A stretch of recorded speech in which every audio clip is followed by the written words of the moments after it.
ঠান্ডা নেই তো। রাখির পর্ব চলছে সকাল থেকে। কটা হলো? 7টা। সাতটাই তো। 5টা কোথায়? 4টে। আর এই যে মিমি দিদি পড়ালো একটা, আর এই যে এর নাম যেন কি, বর্ষা। বর্ষা দি হয়ে গেল তো 6টা। আর 7টা। ছি কি আছে, হাতে পড়া নিয়ে কথা।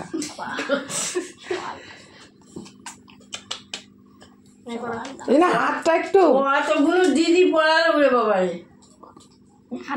হাত ভেঙে দিস না আবার ঘোরাতে গিয়ে, হাতটা না ভেঙে যায় তোর।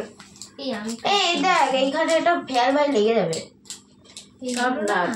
ছবি তুলে গেল তো। সব বেরিয়েছে। বলে দাও ও সবাইকে গিফট পরে দেবো বলেছি দিদিরা। দিদি না